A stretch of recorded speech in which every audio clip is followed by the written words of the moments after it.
It is officially game week for Oregon football as the Ducks get ready to face the Portland State Vikings, and we're breaking down some of our top updates from Dan Lanning on today's episode of the Ducks Dish podcast.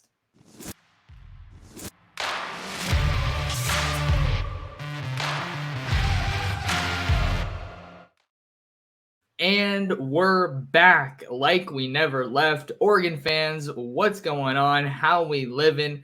Thank you so much for tuning in to another episode of the Ducks Dish podcast, your premier podcast for all things Oregon football and recruiting. Just in case you're new here, welcome to the show. I'm your host, Max Torres, publisher and lead editor of Ducks Digest, covering the Oregon Ducks over on Fan Nation, part of the Sports Illustrated Network. Thank you for tuning in to another episode of the Oregon Rundown, where I kind of grab some of the top headlines or just miscellaneous Oregon things that I want to talk about. But now that we have the season kicking off in just 4 days, we have plenty to talk about as the Ducks get ready to kick off the 2023 season against the Portland State Vikings at home in Eugene at Autzen Stadium. Kickoff set for just after noon. 12:07 Pacific on Pac-12 Network, in case you're not going to be able to make it out to Autzen Stadium for the game. So what are we going to dive into in today's episode? We're going to be talking about the latest updates that we got from head coach Dan Lanning, who met with reporters on Monday evening, just about 7 o'clock. So we're going to talk about what we were able to kind of glean from that press conference, Dan Lanning's Game Week press conference. And I'll give you guys some quotes and then also kind of give you my 2 cents on what I think about all the updates and what Dan had to say. So with that being said, let's get into our first item. I think one of the most important items in any given game week and in any given game is the health of the team. So how healthy is Oregon heading into week 1? Well, we have a couple of names that we have been monitoring as the Ducks get ready to kick off the season. And 2 offensive linemen will kick us off. Jackson Powers Johnson and Nishad Strother. They have both missed some time in fall camp here over the past week or so. Can't remember the exact amount, but they have both missed some time. So heading into game week, both of those guys project to be part of Oregon's offensive line rotation, whether that's 7 or 8 deep. But Lanning was asked whether or not Nishad Strother and Jackson Powers Johnson will be able to go this week. And he said, quote, "Yeah, I think so. Nishad will be a question. JPJ was practicing with us today. He's doing great." So Lanning doesn't love to go super in depth when it comes to injury news. I don't really think any head coach out there does, but it's something to work with. It's something to go on. So it looks like Jackson Powers Johnson is on track to return in week 1 against Portland State. And that's notable because he is viewed by many, myself included, as Oregon's primary option to take over at center, a job that was held down the past couple of years by veteran Alex Forsyth, who is obviously no longer with the team after exhausting his eligibility last year. So if Jackson Powers Johnson is able to come back, which it looks like he's going to be able to, we don't know what capacity he's going to be playing in just yet. Lanning didn't go into detail on that one. But if he is able to play, which it looks like he's going to, we'll see him out there probably snapping to Bo Nix in week 1. So super important for him in particular because center is one of the most important positions along the offensive line, kind of the quarterback or the general of the offensive line. And Jackson Powers Johnson has really been a valuable asset to the Oregon offensive line, even if he hasn't played a whole heck of a lot over the past couple of years, at least certainly in 2022, that was a veteran group. So he was in the rotation, but he didn't really start a whole heck of a lot.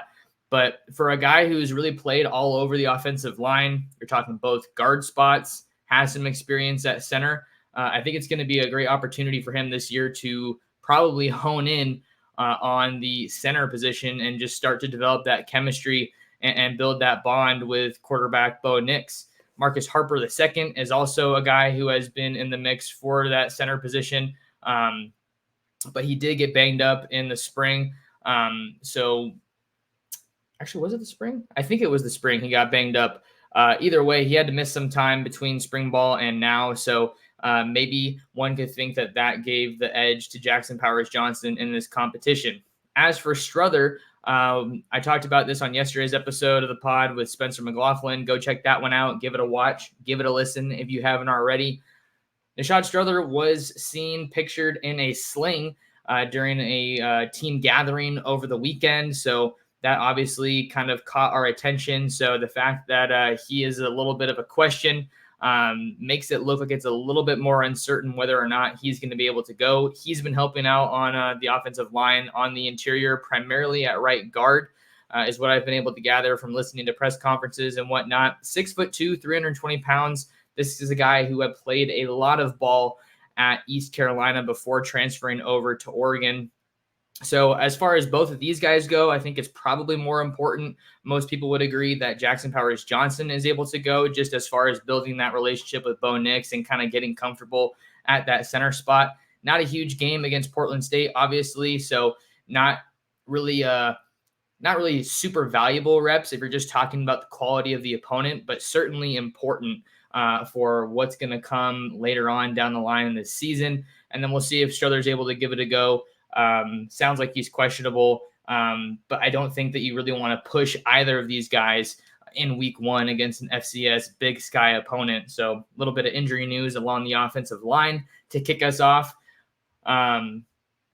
And then Lanning was also asked about linebacker Justin Jacobs, who transferred over from Iowa, and then defensive back Kamari Terrell, if those two guys are going to be able to go. And his response, quote, "Yeah, I think we should have our guys available. Right now, we're still waiting to see what it looks like as we get closer.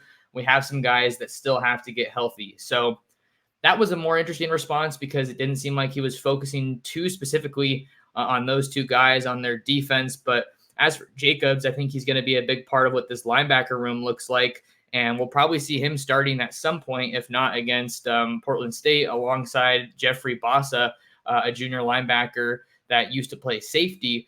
And speaking of linebackers and Jeffrey Bossa, he had some interesting stuff to say at today's presser. You can find all of today's pressers on my YouTube channel at Oregon Football Max Torres if you want to hear the latest updates from the guys coming out of Eugene.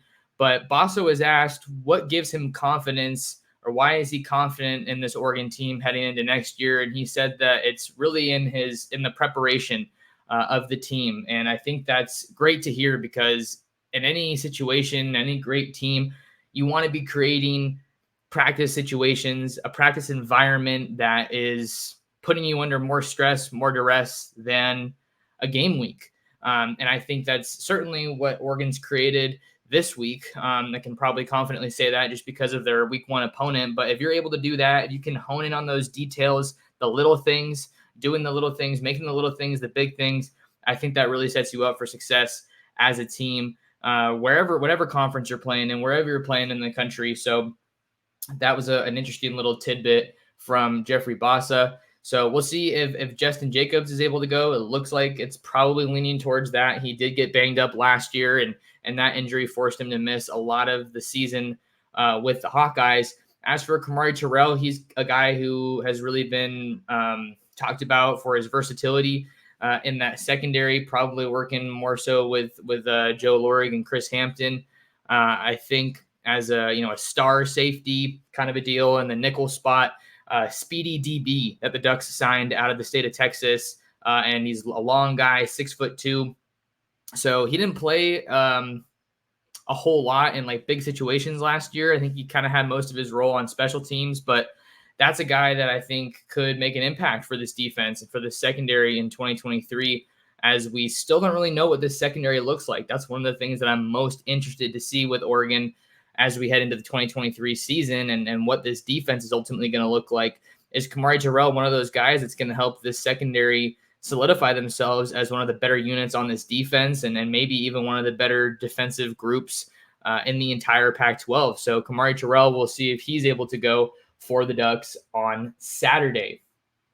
Another topic of conversation from Monday's press conference, just kind of setting the stage for the matchup against Portland State. The vibe was really more so just, Lanning was asked about what he wants to see aside from just getting a win, which I think a lot of people are kind of writing off as a foregone conclusion. But you never know. Oregon and Portland State haven't played in 5 years. They last played in 2018, a game that the Ducks won 62-14. So not a team that many, certainly Oregon, I would think, are going to give them a whole lot of a challenge. But their quarterback is a versatile guy that has drawn a lot of praise from Oregon this week in the press conferences leading up to this matchup. But back to the point, Lanning was asked what he wants to see from his team aside from just getting a win. And he was talking about how the game of college football is still about two things, about takeaways and explosives. So he wants to see this defense generate takeaways, and he wants to see the offense generate explosive plays. And I think on a pretty straightforward level, that's exactly what you would want to see, especially against a team like Portland State. Let's start with the defense.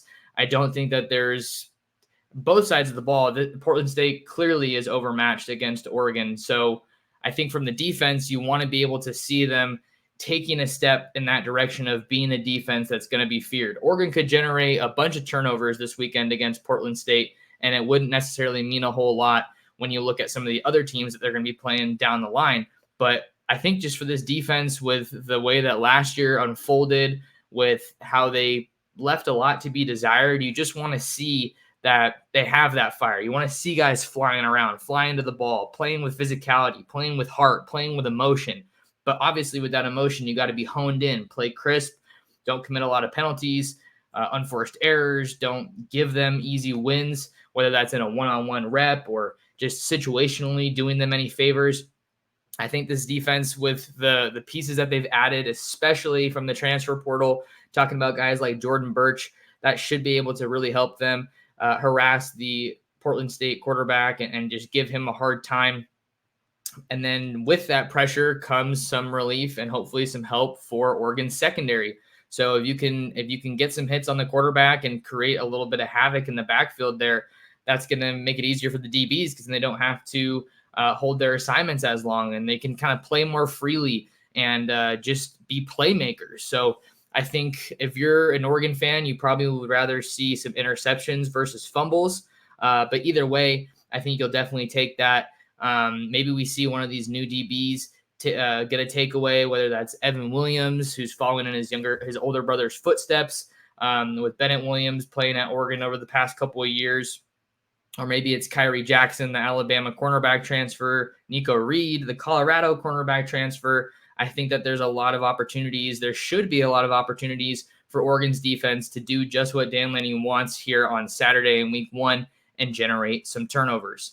How about the offense? This is our first look, I guess, our first real look at Will Stein's offense, if you don't count the spring game. But you want to see explosive plays. And, man, if you look at this roster, there are plenty of players that are capable of generating explosive plays for Will Stein and the Ducks here in week 1. I think that Troy Franklin's obviously the guy that has so many people excited when it comes to the wide receiver position. Jurion Dickey, the true freshman, how much are we going to see of him? Tez Johnson really caught people's attention at Autzen Stadium in the spring game when he had his explosive, I want to say it was 60 or 70-odd yard catch and run, just turning on the burners and making a beeline for the end zone. Love his playmaking ability, and I think he's obviously going to have a big role. Gary Bryant Jr. is a guy that I think kind of flew under the radar so far in fall camp for the Ducks, and some of the people that I've talked to around the program in Eugene are really hyping him up and really think that he's kind of penciled in a spot in that starting lineup, but we don't know what the starting lineup looks like because unlike a lot of teams in college football, Oregon chose to release a roster by position, not a depth chart. Let's slow down, Max. Let's slow down. Sometimes I just put this pressure on myself for some reason with podcasting to always be talking and always filling that space, but hang in there with me. There's a lot of guys that can make big plays on this offense. We talked about some of the receivers. Trayshawn Holden, the Alabama transfer, is another one that catches some attention. Chris Hudson. How about Chris Hudson? I think he maybe is getting a little bit lost in the shuffle, lost in the mix here when you look at all the pieces that they brought in from the transfer portal, when you have a freshman like Jurion Dickey who is generating as much hype as he is. I think Chris Hudson's going to enter this season with a chip on his shoulder as cliche as that sounds, saying, "Hey, I've been here. I've been here at Oregon, and I've made some pretty darn good plays for this team. So don't forget about me." I think that's kind of, if I'm Chris Hudson, that's the kind of statement that I want my play to make on the field when I get the opportunity to touch the ball. And then in the running back room, in the backfield, you got Bucky Irving and Noah Whittington. Bucky Irving has NFL written all over him. I think Noah Whittington is certainly capable of getting further into that discussion. How does he look in week 1 against Portland State after adding, I want to say, at least 10 pounds of muscle to his 5'8", 5'9" frame this offseason? And then how much of these young guys do we get to see, whether it be Jordan James or some of the true freshmen, Dante Dowdell, big bruising back out of Mississippi, or Jaden Lamar, who kind of maybe is going to be developed in a little bit of that Travis Dye mold, a little bit of a do-it-all shifty back that was playing at Oregon a couple seasons ago. So I think Oregon's definitely going to generate plenty of explosive plays. They're going to outmatch this Portland State defense, certainly physically, I think, in the trenches. And now we're seeing this trend of certainly some really big wide receivers, whether that be Jerion Dickey or Trayshawn Holden. And Troy Franklin's not exactly a twig anymore. He was a twig when he got to Oregon, and I think now he's closing in on 190 pounds. I want to say he was at 187, but I'm going to have to fact check that one. So that was the second item that we wanted to hit on in terms of what Dan Lanning wants to see from his team week 1 against Portland State. Another question that I think we're hopefully going to get some kind of an answer on this Saturday is, where does Kyrie Jackson stack up in this secondary? How does he help Oregon answer this question of, well, we just had a first-round corner and Christian Gonzalez, now what? You can't really replace a guy like Christian Gonzalez, just that unique blend of size and speed, playmaking ability, football IQ, feel for the game. He was such a great player for that defense and in that cornerback room under Demetrius Martin. So maybe you can't replace him in one off season, but you can try to find guys that fit that skill set. And I think Kyrie Jackson is one of those guys. 6'3", 195 pounds. He's played a lot of football, comes over from Alabama, and Lanning was asked about just kind of, what is it? Let's see. What was the question? It was, what has Kyrie Jackson shown this month to be a high rep guy this season? And Lanning said, quote, I think Kyrie has speed. He has length. He has things to look for as a coach, and it translates. It translates on the field. He plays the ball, just very savvy. So it's a guy that had experience too. It wasn't like getting here. He hasn't played football. He's been playing football, but there's certainly an opportunity for him this year. So Kyrie Jackson, anytime you get a guy from Alabama, I think that there's a lot of expectations and a lot of pressure that is put on you. And a lot of these guys have been asked about pressure, especially along the offensive line with so many veterans departing. And I don't think any of them have really been feeling the pressure. Not that anyone's going to say, oh, yeah, I'm feeling the pressure. But I just like the mindset that this team has.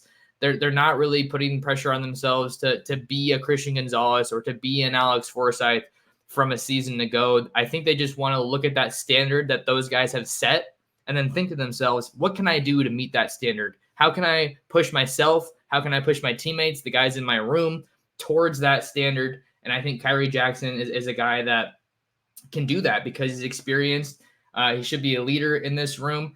And then we also can talk about Nico Reed, the Colorado DB transfer, who's also working a little bit at star in that nickel spot for the Ducks in that secondary. So is he going to be playing more corner? Is he going to be playing more nickel? I think Nico Reed is definitely a guy that you should see squarely in the mix and very heavily involved in Oregon's cornerback room this year as they still look to kind of shuffle some of those pieces, see how the old guys mesh with some of the new guys. We're talking about Dante Manning, Triquez Bridges, guys that have been there for a while at that cornerback spot. I think Oregon really, really needs someone to solidify themselves and to separate themselves as the guy now that Christian Gonzalez is gone. They don't need another Christian Gonzalez. They just need an alpha in that room at that cornerback spot. Maybe it's Kyrie Jackson.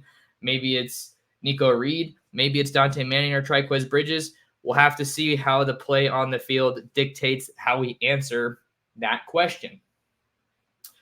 Lanning was also asked about just how much of this this offense we're really going to see.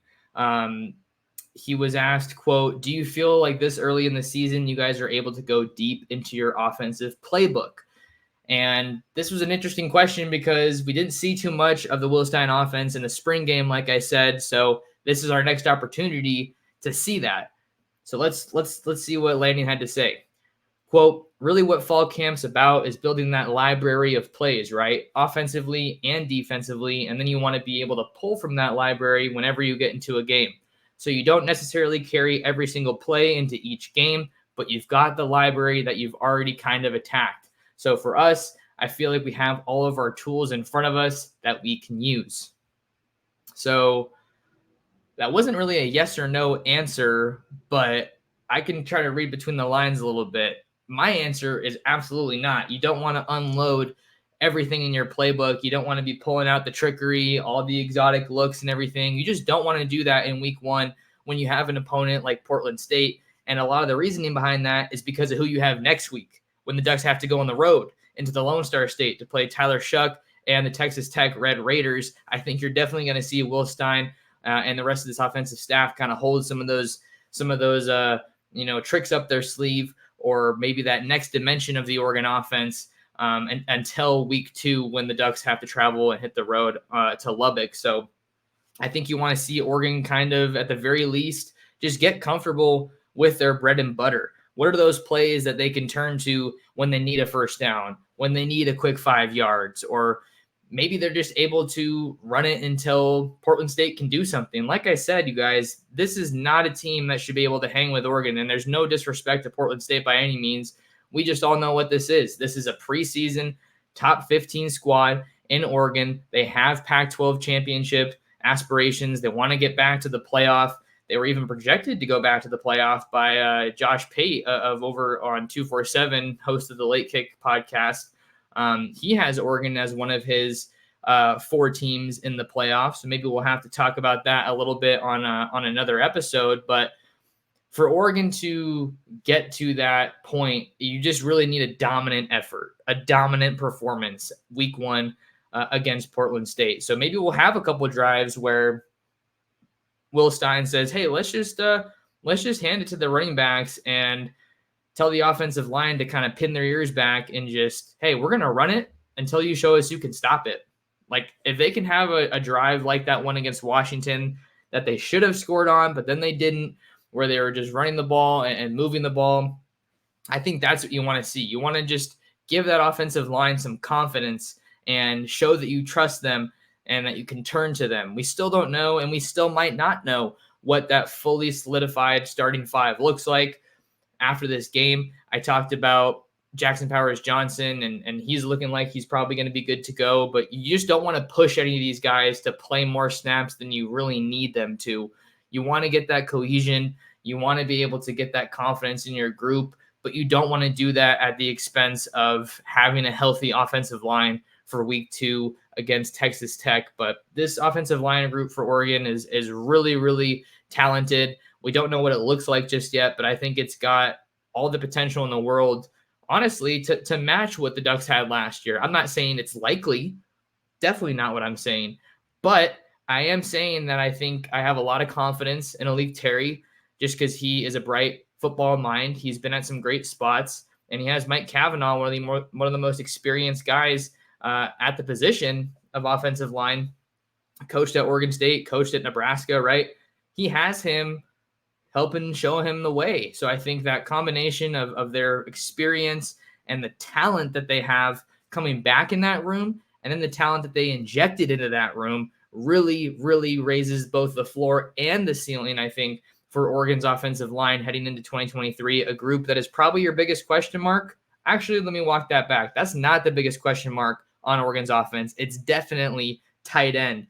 What do the Ducks have outside of Terrence Ferguson and Patrick Herbert? What can Patrick Herbert do after getting his first full season with the Ducks in the books last year? Terrence Ferguson got banged up in the spring.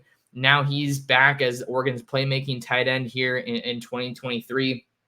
So case in point, I wouldn't expect Oregon to unload the playbook, but, have some plays that are exciting for these fans to watch, get that bread and butter going, get in a rhythm, be confident in your offensive line, and just play a clean game. You don't want a lot of unforced errors, false starts, illegal procedure, illegal formation, whatever it is. You don't want any of that. So I don't expect to see anything too fancy from Will Stein in this Oregon offense, and they really shouldn't need it if they are the team that we think they are heading into this game.